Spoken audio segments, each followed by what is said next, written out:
1984। एक सत्य कथा। टंडन साहब, आपको तो पता ही है। प्लीज़ आप चलिए मेरे साथ जयपुर। उस बैंक मैनेजर से बात करिए चलकर, नहीं तो मैं बर्बाद हो जाऊंगा। पिताजी अंग्रेज़ों के कॉलेज के ग्रेजुएट थे। उनकी कलम में वो जादू था कि सभी लोग जब भी किसी मुसीबत में होते थे बस चले आते थे पिताजी से अर्जी लिखवाने।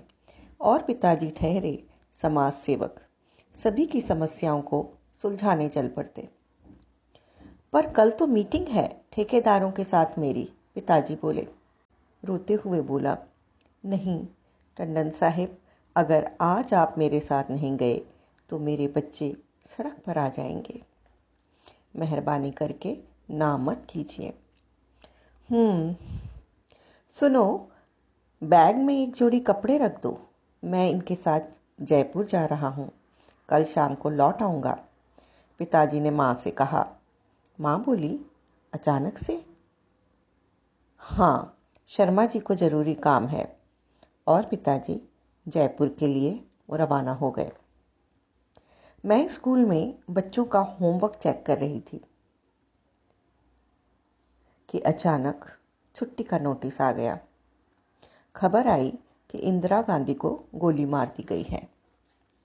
कुछ देर बाद सब काम निपटाकर जब मैं घर पहुंची तो देखा ऑफिस का चौकीदार भागता हाँफता पूछ रहा है, बाबूजी कहाँ हैं? साहेब कहाँ हैं? हम सब घबरा गए। क्या हुआ रामू? पहले थोड़ा पानी पी लो। नहीं नहीं, साहेब को ऑफिस मत भेजना। 8-10 लोग लाठी लेकर आए थे, उसने घबराते थिरकती आवाज़ में कहा। और सारा ऑफिस, टेबल, कुर्सी, खिड़की, दरवाजे सब तोड़ गए। वह साहब को ढूंढ रहे हैं। हम सब अवाक से खड़े उसको घूर रहे थे और वह डरा सहमा सारे हादसे को विस्तार से बता रहा था। तभी जोर से चीखता हुआ कोई घर के सामने से निकला, इन्हीं लोगों ने मार दिया इंदिरा गांधी को। अभी हम कुछ सोच पाते कि खुराना आंटी का बेटा हाँफता भागता हुआ आया।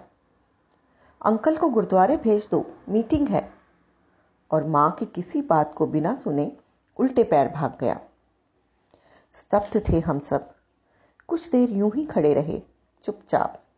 फिर माँ ने सभी खिड़कियां दरवाजे बंद करने को कहा।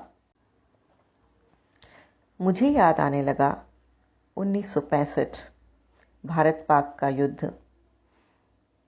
दादी ने हम सभी बच्चों के हाथ में मिर्ची की डबिया पकड़ाते हुए कहा था, अगर कोई अंदर घुस आए तो उसकी आंखों में झट से यह मिर्च पाउडर डाल देना। वह डरी और मायूस लग रही थीं। शायद 1947 का कत्लेआम उनकी आंखों में तैर रहा था। मैं जल्दी से उठी और रसोई से मिर्च और नमक के डब्बे लेकर दरवाजे के पास बैठ गई। पागलों जैसी हरकतें कर रहे थे हम सब। दिमाग कुछ काम नहीं कर रहा था। पता नहीं कब आएंगे, पता नहीं कब आएंगे। माँ बार बार एक ही बात कह रही थी। शाम को जब दरवाजे पर खटखट की आवाज़ सुनी तो डर के मारे सब अपनी सांस रोक कर बैठ गए। थोड़ी देर बाद पिताजी की जोर से आवाज़ आई, भई खोलो, कहाँ चले गए सब? तब जान में जान आई। धीरे से दरवाज़ा खोलकर पिताजी को अंदर लिया और जल्दी से चिटकनी चढ़ा दी। सारा वाक्या सुनकर पिताजी हैरान थे। हम सब रात भर सो न पाए। दूसरे दिन कोई घर से बाहर नहीं निकला। शाम तक पूरे देश में सिखों के नरसंहार की खबर बिजली की तरह फैल गई। ना किसी को खाने की सुध थी, ना पीने की। कुछ भी नहीं सूझ रहा था, क्या करें? अगले दिन जब सुबह दूध वाले ने आवाज़ दी तो डरते डरते मैं दूध लेने निकली। मुझे देखते ही पड़ोस वाले पंडित जी ने जोर से अपना दरवाज़ा बंद कर लिया। पूरा अखबार दिल्ली के दंगों की खबरों से रंगा पड़ा था।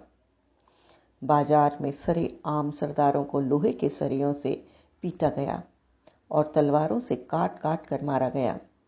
लोगों के गलों में टायर डालकर आग लगा दी, खंभों से बांध कर जला दिया, घरों से घसीट कर बाहर लाए और जला दिया या पीट पीट कर मार दिया। ट्रेनों में घुसकर पकड़ पकड़ कर सिखों को मारा गया। स्टेशन पर बैठे सिख यात्रियों को गोली से उड़ा दिया, घरों को आग लगाकर लूट लिया, गुरुद्वारे जला दिए। ऐसा नरसंहार लगता था जैसे किसी गुलाम देश में कोई क्रूर राजा अपनी ही बेकसूर जनता पर घृणित अत्याचार कर रहा हो।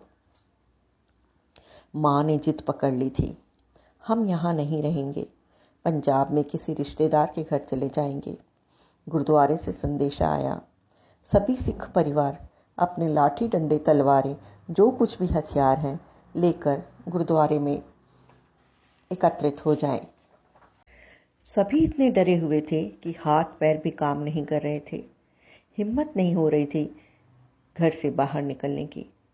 हम घर पर ही रहे। तय हुआ कि हम चले जाएंगे। माँ ने सभी के कपड़े और बिस्तर पैक कर दिए और हम रात की गाड़ी से पंजाब जाने को तैयार थे। भाई 17-18 साल के रहे होंगे। छोटी छोटी दाढ़ी मूछें व जूड़ा था।